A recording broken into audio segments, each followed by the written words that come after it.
there. You're watching The Young Turks. I'm your host, Anna Kasparian. It is a super Wednesday with both hours of the show just jam-packed with stories that I cannot wait to share with you guys. Later in the second hour, John Iadarola will be joining me to talk about some of the updates in regard to the Kyle Rittenhouse trial. We'll also talk about how the right wing is essentially rebranding its manufactured culture war against Sesame Street and PBS.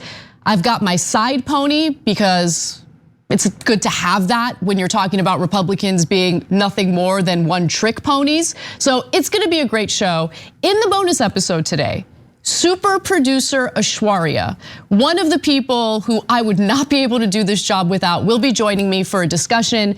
I want you guys to get to know her. She's a really big part of the show, but you know, a lot of the people who help to make this show happen are not in front of a camera. So you'll get to meet Aishwarya, you'll get to know a little bit of our process, and we'll get into some personal questions as well. So you can become a member by going to tyt.com/join, or if you're watching on YouTube, just click that join button and you'll be offered a different memberships, and you can join at a price point that you're comfortable with. And as always, please like and share the stream, help to get the message out for TYT, because the more eyeballs we have on the show, that means the more people are hearing our message.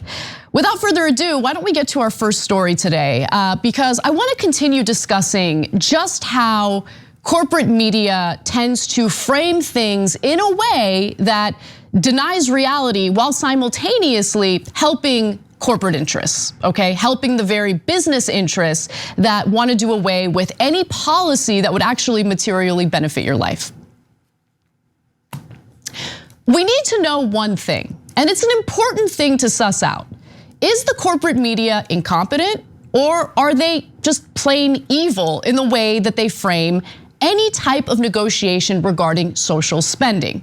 Now, case in point, recently, the New York Times had a fascinating, lengthy piece on Representative Alexandria Ocasio-Cortez titled, "Ocasio-Cortez Isn't Wavering, Are New Yorkers on Her Side?"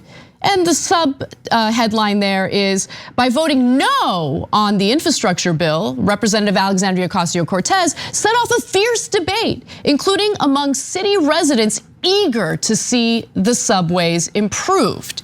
Now, Representative Ocasio-Cortez was one of the progressive lawmakers who did the right thing in refusing to vote in favor of the corporate handout bill, also known as the bipartisan infrastructure bill. That was the bill that was promoted by the US Chamber of Commerce. That was the bill that received support among Republicans in both the Senate and the House, 19 in the Senate, 13 in the House. And it was great to see AOC stay true to what her promise was, along with other members of the squad, by the way, because the whole point was that progressives would vote in favor of the bipartisan infrastructure bill if and only if there was passage of Biden's Build Back Better agenda, which has all the social spending in it. All of the provisions that progressives, of course, prioritize, but more importantly, would benefit the lives of constituents that these lawmakers represent. Now, the context, of course, is important, but the New York Times didn't get into the context. They didn't get into the context regarding how corporate Democrats, certainly corporate Democrats like Joe Manchin and Kyrsten Sinema in the Senate, didn't hold up their side of the promise or their side of the deal. They were supposed to go along with the reconciliation bill as long as they got passage of the bipartisan infrastructure bill. They didn't hold true to their promises. But that context was missing in this piece. Instead, get a load of the framing that you'll come away with as you read this story. Now, they write this: yes, AOC is one of the progressives who voted against the infrastructure bill. Want to know why? Because corporate Democrats didn't fulfill their side of the deal getting the social spending bill passed. Like that is the point that they should mention. That was not in there. Here's what the lead was. This is the first paragraph in their story. As the number 6 subway train creaked toward an elevated Bronx station on Tuesday, one of Representative Alexandria Ocasio-Cortez's constituents stood across the street struggling to understand his congresswoman's opposition to the most sweeping public works legislation in generations. Then they move on and say the infrastructure bill, which passed the House last week, offers New York billions of dollars. And it was a top priority for President Biden, congressional Democrats, and even 13 Republicans, 4 of them from New York. This is the third paragraph. Yet Ocasio-Cortez and 5 fellow progressives voted against it. They argued that the bill was too modest and sought to use their votes to pressure wavering moderates to support a bigger climate and social safety net bill that is pending. No mention of corporate Democrats and how they failed to fulfill their side of the deal. No mention about any of the context that's relevant in informing AOC's decision to vote against that legislation. Now, again, those are the 3 paragraphs in the very beginning of the article. There's also no mention about how the bipartisan infrastructure bill includes provisions that would actually be incredibly unpopular with AOC's constituents. Provisions, for instance, that would allow for the privatization of public infrastructure, which means that corporations would be managing that infrastructure and, of course, would be implementing tolls and fees that Americans would have to pay as they're getting to and from work. No mention of that provision at all by the New York Times. They also didn't get into an analysis in regard to how exactly the bipartisan infrastructure bill would benefit AOC's constituents. They vaguely mentioned spending for public transportation. They vaguely mention a number, billions of dollars. Now remember, the bipartisan infrastructure bill only allocated about $550 billion in new spending. So what portion of that is going to help New Yorkers with their public transit system? Like, New York Times doesn't get into any of that, but they did just kind of vaguely talk about it or write about it as if it would overwhelmingly benefit the lives of New Yorkers. Okay, I mean, it's not true. There are certainly huge issues with the bill, but they didn't get into that. Now, they love to cite anecdotal evidence for how AOC's decision to vote against the bipartisan bill is incredibly unpopular in her district, so unpopular.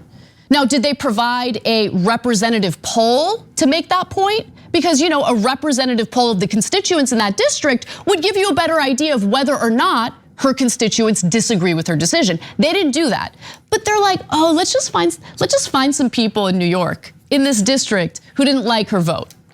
And they gave the example of Emmett Allen, who says this: right mindset, speaking about AOC's decision, but wrong execution. And there were other comments like that sprinkled throughout the article. But again, anecdotal evidence is not the same as maybe having a representative poll that shows how constituents in that district really feel. Nonetheless, the other paragraph that I wanted to draw attention to is where they write that even in her New York City district, perceived as one of the most liberal in the nation, there are sharp disagreements unfolding over how far left the party should go and how change is best achieved, according to interviews, get this, with more than a dozen constituents, elected officials and party leaders.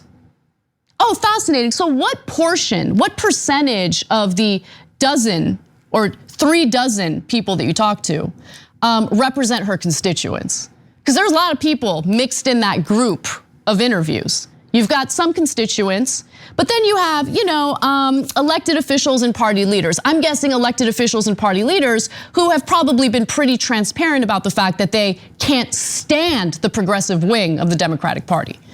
But we don't get any details about the specific individuals that they interviewed here. Let me give you more though. They blame her. They blame AOC for being divisive. They don't mention Joe Manchin. They don't mention Kyrsten Sinema.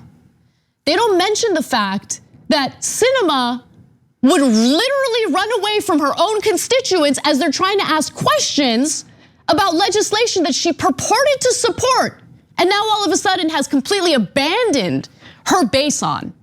They didn't get into that. They didn't talk about how divisive that was, but they did talk about how divisive AOC is, allegedly. That she's divisive, she's the big baddie. She's the one who denied corporations, or tried to deny corporations, those sweet, sweet government contracts. How dare she? But let me give you more. They finally provide a positive comment about AOC in the 5th paragraph? No. The 10th paragraph? No. 15th paragraph? No. They waited until the 16th paragraph of the article to provide a positive comment on AOC. And it comes from an assemblyman, Zoran Kwame, who says this: all I've heard across the district has been support for the decision that she made. A lot of that is based on the fact that she was elected on the promise of fighting for more than the crumbs we've been told to accept. And he's absolutely right about that.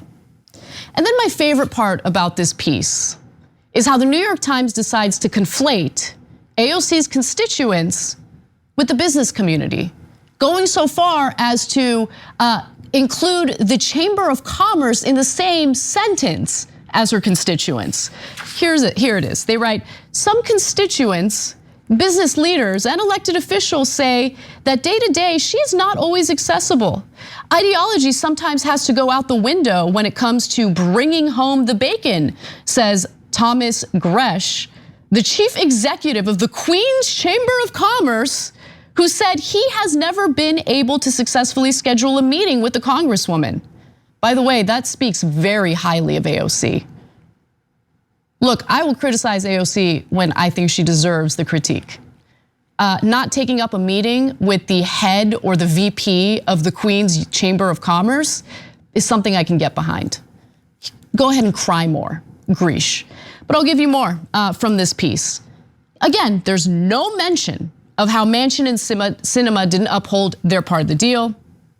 All the blame was on AOC and how she's so bad, so naughty for not voting in favor of the bipartisan infrastructure bill. There was, again, no explanation or analysis of what's even in the bipartisan infrastructure deal and how it would be so great for its constituents, right? No mention of that. And so the real question here, and I want to ask you guys, because this isn't the first time that we've talked about it this week. The media's framing on progressives versus the corporate wing of the Democratic Party. We've seen it happen time and time again. So the real question is, and we have a poll on this, tyt.com/polls, is the New York Times incompetent or evil in the way that they've been covering this story? And by the way, I want to give you another example. This isn't necessarily about the New York Times specifically, but we have noticed something very specific in the way the cable news networks are reporting on the Build Back Better agenda, on inflation. Remember, we shared a story with you regarding former Treasury Secretary Larry Summers, who I'm not a massive fan of, but he has been raising alarm over inflation in our economy. But the way that the media was reporting on it literally twisted his words, right? They put words in his mouth when, according to the op-ed he wrote this week in the Washington Post, this is what he thinks the solution needs to be in response to inflation. He writes, let's not compound errors that have already been made with far too much fiscal stimulus, he's talking about the Federal Reserve here, and overly easy monetary policy by rejecting Build Back Better. The legislation would spend less than 10 years than was spent on stimulus in 2021, because that spending is offset by revenue increases and because it includes measures such as childcare that will increase the economy's capacity. Build Back Better will have only a negligible impact on inflation. So Larry Summers is being very clear there. He's saying, look, I'm not saying that the solution or the response to inflation should be to kill the Build Back Better agenda. But if you watch cable news, they'll tell you a different story. They'll put words in Summers' mouth. Just watch. Summers, he pointed this week to the $1.9 trillion American Rescue Plan that was passed earlier this year. In March, he said that's a major reason behind the rising inflation, something he called at the time, quote, the least responsible macroeconomic policy we've had in the last 40 years. Is it possible that Americans are suffering now from high prices because the Biden administration overstimulated the economy with all of this money going into the economy? The inflation thing is so real that everybody acknowledges it now. And of course, it's not just Republicans. I mean, Larry Summers has worried about it openly, and Joe Manchin worries about it quite rightly. And the problem Joe Biden has is that it's going to affect the passage of Build Back Better. They've already created a lot of harm this year with the previous $2 trillion package they passed earlier this year without a single Republican vote. It created raging inflation, which Larry Summers, the last honest Democrat in town, admitted was going to happen, predicted was going to happen. So the best way to sum up the impact of this package, if the Democrats pass it, and of course it'll be all by themselves, is they double down on all of the mistakes they've already made this year. Yeah, well, I thought you put it well. I mean, and Larry Summers deserves a lot of credit. Larry Summers deserves a lot of credit, unless you actually read his op-ed and noticed that he doesn't want to kill the social spending bill. That he's actually blaming inflation on the behavior that we're seeing from the Federal Reserve. You know, cheap money in the economy allows for private equity to borrow at near zero interest rates and invest that money in real estate, single family homes, which has inflated housing prices, and that's spilled over into the rental market as well. They didn't get into that because it seems like, I could be wrong, but it seems like the corporate media has an agenda here. For me, if I were to answer that poll, it seems like they're intentionally taking Larry Summers' words and twisting them in order to fit a pro-corporate, anti-social spending narrative. And in the case of the New York Times, to leave out so much critical context in their reporting on AOC's actions. I mean, it just shows you everything that they really stand for, who they really stand for, what they protect in this country. It isn't policy to benefit your lives. It isn't social spending to materially improve your lives. What they seem to want to protect is corporate interests and the US Chamber of Commerce. And if AOC and other progressives refuse to play ball in providing government contracts and handouts to corporations, because corporations love that kind of welfare, well, they're being baddies. They're being very naughty, according to the New York Times. Absolutely pathetic. Anyway, we got to take a quick break. When we come back, we'll move on from New York Times and focus on how Politico loves to fillet people like Kyrsten Sinema. They did a long piece on her. We'll give you that story and more when we come back.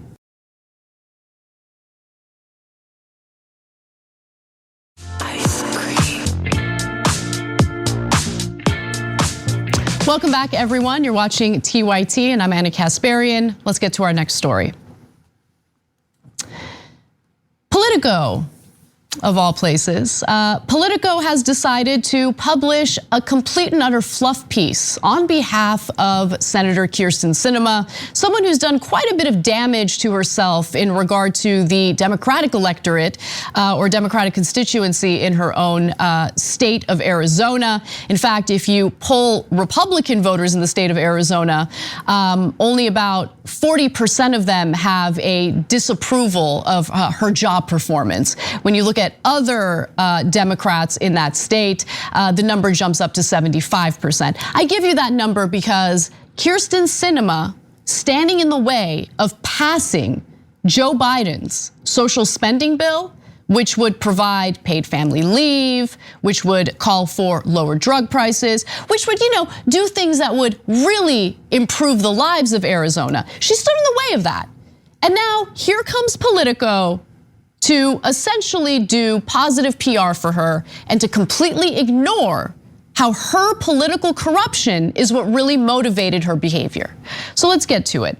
They write, Senator John Thune, the GOP whip, confirmed in an interview he's pressed Sinema to join his party multiple times.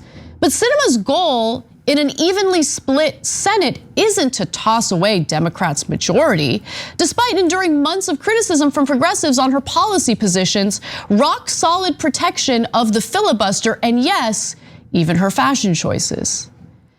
So, she says, why would I want to join the Republican Party? No, my behavior has nothing to do with wanting to agree with Republicans, which might be true. Because really what's motivating her is corporate donors. We'll get to that in just a second, because I always love to come correct with the receipts and the evidence. But she's also trying to make it seem like she does all the negotiating on good faith. In fact, she says this, I've been concerned at the push that happens in both parties, this push to have no disagreements, to only have unity, or to only speak with one voice. And some will say, oh, that is our strength. Having some disagreement is normal, it is real. It is human, and it's an opportunity for us as mature beings to work through it.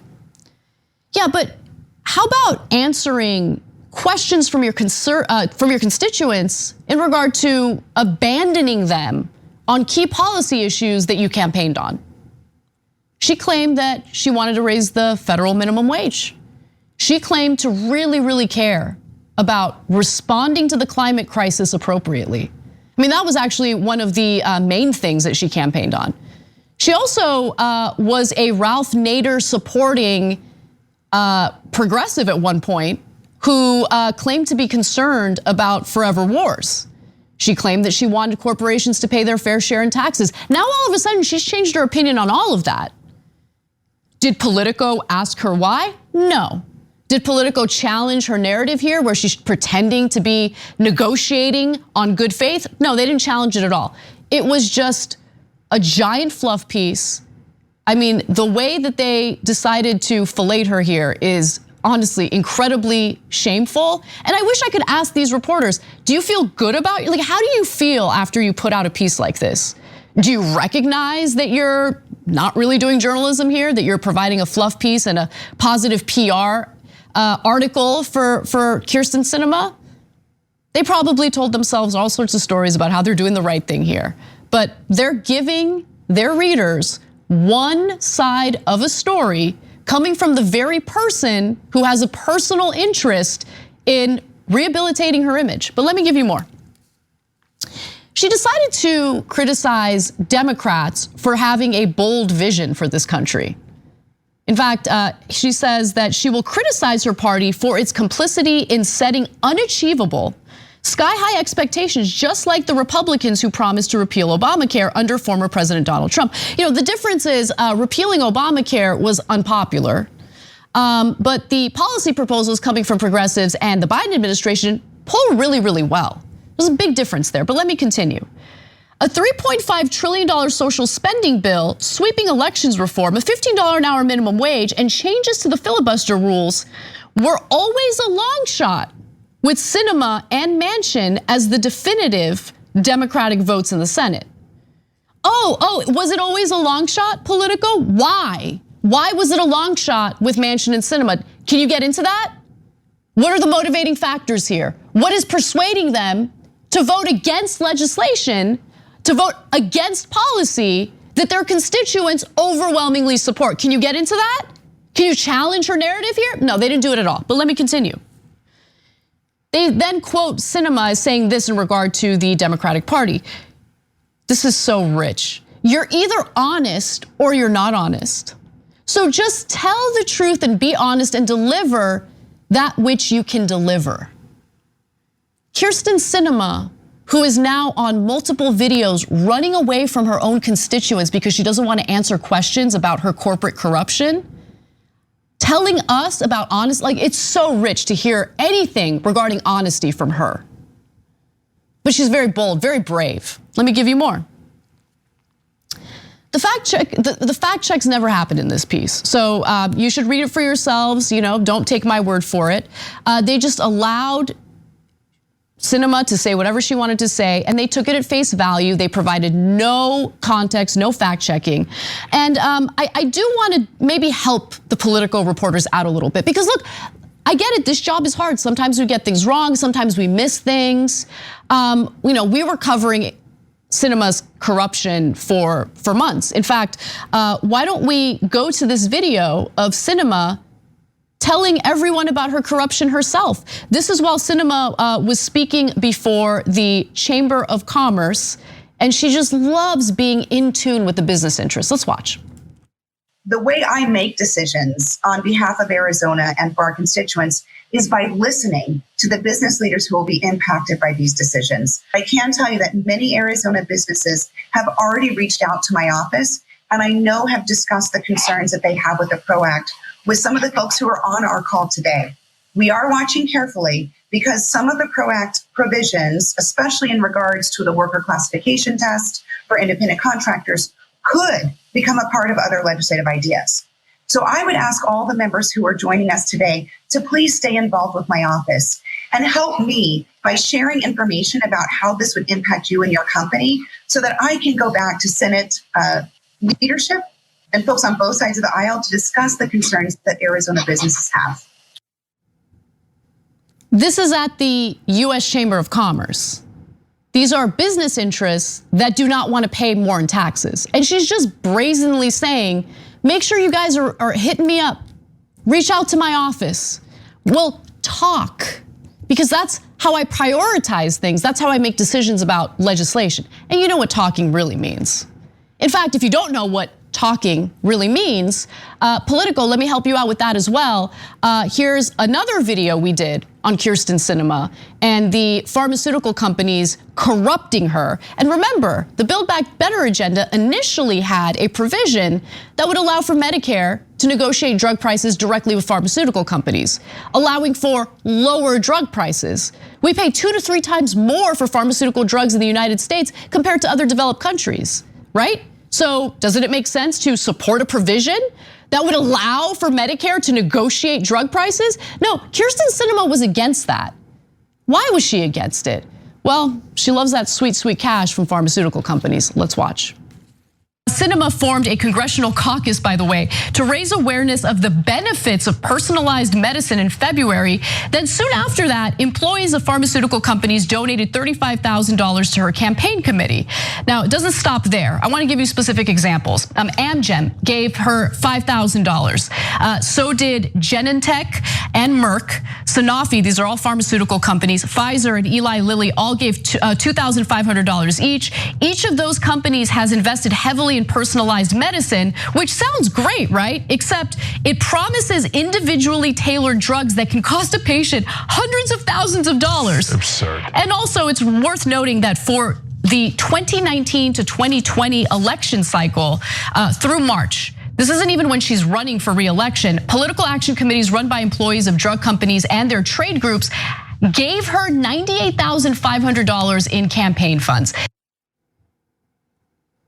I mean, I just think that kind of data, that kind of information is important.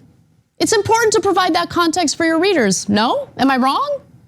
Because journalism is not supposed to be like glorified stenography. It's not supposed to be like, oh, here's a person in a position of power. You tell me what you want me to publish. That's literally what they did. Nothing more than a puff piece. Just providing positive PR. This is journalism? What is this? I want to go to the last graphic here because she makes sure to double down on this notion that she negotiates on policies on good faith. She says, if you're in the middle of negotiating things that are delicate or difficult, doing it in good faith directly with each other is the best way to get to an outcome. I'm still in the process of negotiating the second provision of the president's agenda, and I don't negotiate in the press. It would be difficult to answer questions from real journalists. It would be difficult to talk to people who are actually informed about the motivating factors for someone like Kyrsten Sinema. She runs away from people like that. We have several videos showing you running away from people who have specific questions about her corporate greed, her close ties, her coziness to corporations. Just that Politico decides to omit all of that in their reporting and treat her as if she's a good faith actor who's just trying to do the right thing by her constituents. No, that's not what's motivating her. What Politico is doing here is PR. And if they want to do PR, go work for a PR firm, go be a publicist. But don't pass this garbage off as journalism. This is not journalism. It's not anything to be proud of. It's just shameful and honestly creates more distrust toward our institutions. When you hear people raging about the media, about the news industry and how they lie to people, this is the kind of stuff they're talking about. Stop running interference for corporate goons. If you're doing that, you're not a journalist, you're not a journalistic organization, you're a joke. All right, let's move on to our next story. because I thought this was fascinating, all right? So we've got Ben Shapiro, he's on Rogan's podcast and all of that. I know he's made a bunch of appearances recently, but there's something else that caught my attention. Ben Shapiro argues that despite all of our societal issues, despite all of our societal ills, the one thing that will destroy America is wokeism. Let's watch. So tonight, we're going to talk about how wokeness is destroying America. And here's the thing. A lot of members of the left are starting to realize that wokeness is destroying America. The problem with wokeness is that, bottom line, it promulgates lies. In particular, it promulgates 4 sets of lies. It promulgates lies about the nature of the United States. It promulgates lies about the nature of inequality. It promulgates lies about the nature of responsibility. And finally, it promulgates lies about the nature of truth itself. Now, I debated Ben Shapiro before the Pennsylvania Chamber of Commerce, and we have some agreements in regard to so-called wokeism. We have some pretty significant disagreements as well. And I just wanted to respond to like the whole theme of his wokeism speech by saying, look, you could be annoyed with wokeism. You could have your thoughts on that, and I've shared my thoughts on it. But to say that wokeism is what's destroying America is just a weird thing to say. Because there's a lot going on in this country right now. A lot that's causing pain and suffering among our fellow Americans that has nothing to do with the culture wars. In fact, a headline from today that was jarring and I wish got a lot more attention. 100,000 Americans died of drug overdoses in 12 months during the pandemic. That's a record. 100,000 Americans dead from drug overdoses. These are deaths of despair. These are people who are addicted to opioids, thanks to a lot of help from pharmaceutical companies pushing painkillers. I mean, that's a lot of people. You look at the body of this piece, New York Times reporting on it. The people who died, 275 every day, would fill the stadium where the University of Alabama plays football. Together, they equal the population of Roanoke, Virginia. But here's what's also jarring. The new figures, which are provisional but rarely change much in final tallies, represents a 28.5% increase from the same period a year earlier. Here's the relevant part. The financial, mental health, housing, and other difficulties of the COVID-19 pandemic are widely blamed for much of the increase. So on one hand, we've got wokeism, which can be annoying, can have some unintended consequences by people who I think have good intentions. I think want equality of opportunities, But to say that that is the one thing that's destroying America, hyperbole doesn't even cover how ridiculous that statement is, okay? You have people literally sleeping and dying on the streets, 60,000 of whom are living and dying on the streets of Los Angeles County alone, okay? So there are real economic issues, and I just wanna get to a point in this country where we focus on that. But it's really hard to do it when all you've got on the right is nonstop fear-mongering about culture war issues. By the way, women haven't been able to get back to the workforce. Even when they want to go back to work, they can't do it. They don't have childcare. Some schools are still closed. They can't afford childcare because they've been paid insanely low wages their entire working lives. Maybe talk about those issues, but no, it's wokeism. The real problem in this country is teaching about racism in our public schools. That's what's destroying America. Anyway, let's get to the second video because he does give specific examples of what he means, and I respect that. I tend to disagree with his diagnosis here, right? Because there was one moment where he finally got into economic issues, which I love, awesome. And get a load of his perspective on meritocracy. I think there's this myth of meritocracy in this country, but he's pushing it along with this notion of personal responsibility. So let's take a look at that. Any system that rewards skills has excellent externalities for third parties. In any society, some people are going to be rewarded and some people are not going to be rewarded as much. The question is, what metric do you use in order to delegate who is rewarded and who is not? Presumably, as a society, we would like to reward people such that the externalities of their activities make our lives better. That's why we reward Bill Gates for creating Windows. That's why we reward Elon Musk for making Tesla. Right? The system rewards that labor specifically because it makes a lot of people, it makes their lives better and it makes their lives easier. So, he gives this example of people who have been incredibly successful in this capitalist economy. Elon Musk was one of them.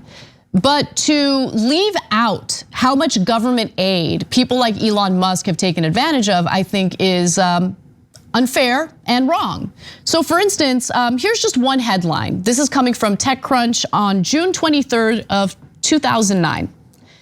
The government comes through for Tesla with a $465 million loan for its electric sedan.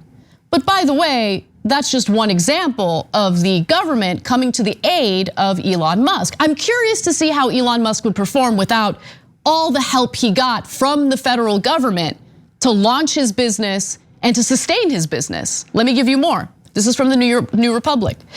A 2015 Los Angeles Times investigation estimated that Tesla, Solar City, and SpaceX had together benefited from $4.9 billion in government support. That included, for example, a $465 million low-interest loan from the Department of Energy in 2010 that helped Tesla ride out the effects of the Great Recession. Since then, Texas's Travis County has offered a $14.7 million at minimum tax break for the building of a Tesla factory. A Nevada factory was built on the promise of up to $1.3 billion in tax benefits over 2 decades.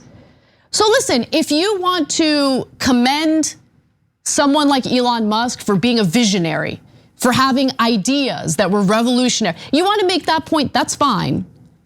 I certainly have my disagreements with Elon Musk, but I'm not going to minimize what he has thought about doing and what he has accomplished, but you also have to acknowledge how much help he's gotten from the federal government. Because let me tell you something, ordinary Americans, they're looking to start a business. It's a lot harder to get capital like that from the federal government. And it's incredibly hard to get approved for a business loan. So,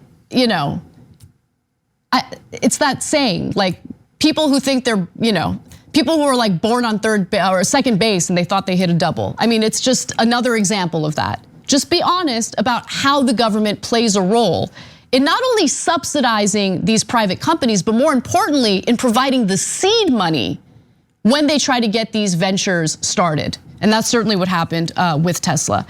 Moving on. I also want to talk about the myth of meritocracy in this country. Now, I'll give you a specific example to reinforce the point I'm trying to make here. I believe Ben Shapiro went to Harvard, okay? Smart guy, went to an Ivy League school. But, I think that there's a misconception about how people who get accepted into these institutions are the brightest, the smartest, the best of the best. I don't know if that's the case with Ben Shapiro. I'm not going to get into his personal merit, but I am going to get into a study that was done by the National Bureau of Economic Research, and they looked at the admissions over at Harvard specifically. Here's what they found. Among white people who have been admitted to the university, over 45% are ALDC. Okay, you might be wondering, what is ALDC? Well, that includes people who have been accepted for things like legacy admissions, people who got a scholarship because of a sport that they engage in, also people who have gotten admitted because someone in their family has made a massive donation. So that's what they're referring to when they mention ALDC people who have been admitted to Harvard, okay? Among admits who are African American, Asian American, and Hispanic, the share is less than 16% each. Our model of admission shows that roughly 3/4 of white ALDC admits would have been rejected if they had been treated as white non-ALDCs. So look, there's the racial component to it, right? But I like that they did this control where they take out the legacy stuff, where they take out the sports, and where they take out donations to the university. Because all of a sudden you see the likelihood of these people getting admitted to the university drop significantly. Let me give you more. In addition to this, admissions preferences for ALDC applicants are substantial. We find that a white non-ALDC applicant with a 10% chance of admission would see a 5-fold increase in admissions likelihood if they were a legacy, more than a 7-fold increase if they were on the dean's interest list, and that they would be admitted with near certainty if they were a recruited athlete. So again, I really want to emphasize the point that meritocracy in this country is a myth. And I agree with Ben Shapiro, actually. There was a part in his speech where he talked about some schools doing away with the grading system because students are struggling. I don't agree with that. I don't think they should do that. I read a Los Angeles Times article about how teachers are struggling right now because due to virtual learning, a lot of students are failing their classes. They don't know what to do. So they're going from a grade-based system to a pass or no pass. I disagree with that, sorry. So I actually happen to agree with Ben Shapiro on it. However, to then turn around and say, oh my God, wokeism is destroying our system of meritocracy is just a lie, because that system does not exist. There is a system in place that overwhelmingly benefits the privileged. And when I say privileged, I'm talking about people who come from money. People whose mama and papa can donate, some money to the university. That plays a role in whether or not this Ivy League accepts you. End of story, right? And by the way, I do want to also mention that there's a specific reason why people like Ben Shapiro kind of shy away from economic issues, and they really hone in on the culture war. Number one, everyone hates the culture war. Everyone does have an issue with, the scolding that takes place. Let's keep it real, all right? So the left has kind of become the scolders. The right loves it because that's all they want to talk about. And then in the meantime, the left is missing out on an opportunity to relentlessly attack the right on what they are the least popular on, and that's economic issues. The John Deere workers who are on strike, 40% of them identify as conservatives. And I just want to remind you all of why they're striking in the first place. They wanted us to agree to do away with pensions for any new hires that came after us. I'm not willing to sell out my future brothers and sisters that might be coming in here. Could be your kid, it could be the kid down the street. We're not interested in having our retirement plans in a Wall Street speculation portfolio. We want something guaranteed. Corporations don't want to pay their employees a fair living wage with a fair cost of living increase. Instead, they want to shift that over to stockholders and the president, CEOs, and vice presidents. Over the last year, our CEO's pay has gone up 160%. They're projected to make between $5.7 and $5.9 billion in profits this year. Whether you're a Democrat, Republican, conservative, liberal, leftist, doesn't matter. If you're a worker in this country, you're experiencing the same thing. And the policies that the right, I don't know what policies the right wing wants. The only thing they've been calling for is protecting corporate interests and cutting taxes. They love it. That's all they advocate for. If we could focus on hitting them where it hurts and also mock them for only relying on a culture war for their messaging and campaigning, I think that we might have a path to victory. But instead, we keep giving them content again and again, giving them stuff to, do these speeches on. I'm sure they get paid handsomely for these speeches. Focus on what they lose on. They lose people once they talk about their vision for the economy. They lose when they pretend that we live in a meritocracy. They lose when they point to American workers and say that if they're struggling and can't feed their families, it's their fault. They're not taking personal responsibility. He knows how capitalism works. I know he knows how capitalism works because I told him during my debate with him before the Pennsylvania Chamber of Commerce. Let's watch.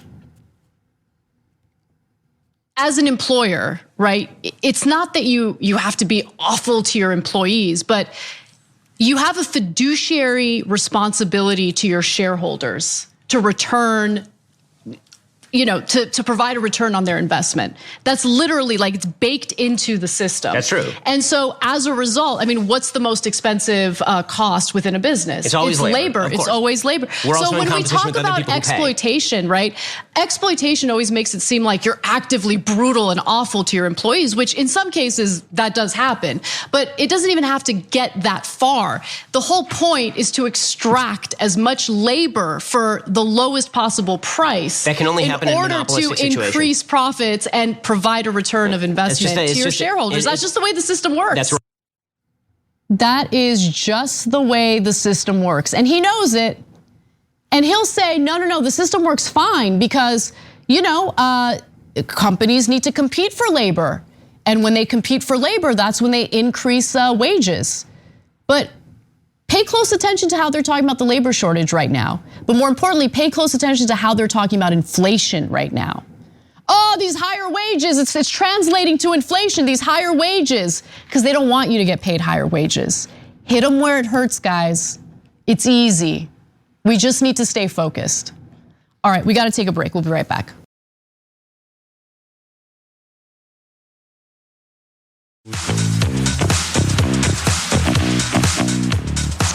All right, well, let's get to our next story before we get to our second hour, which of course will be joined by John Iadarola. I want to talk a little more about what's happening with gas prices. So, Joe Biden, of course, has been getting a ton of pressure in regard to what Americans are feeling and experiencing at the gas pump. Gas prices are high, and people want Biden to do something about it, even though his ability to do something about it is pretty limited.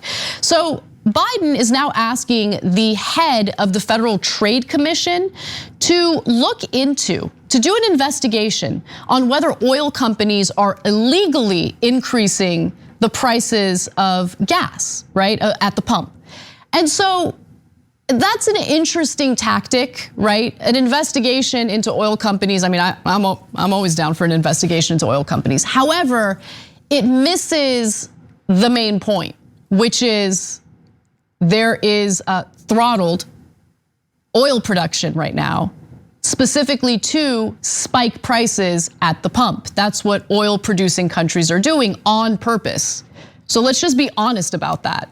I don't know why he's not speaking out about it, but that's what's actually happening. Now, he says this, he wrote a letter to Lina Khan. She is the chairwoman of the FTC. Prices at the pump have continued to rise, even as refined fuel costs go down and industry profits go up. In the last month, the price of unfinished gasoline is down more than 5%, while gas prices at the pump are up 3% in that same period. This unexplained large gap between the price of unfinished gasoline and the average price at the pump is well above the pre-pandemic average.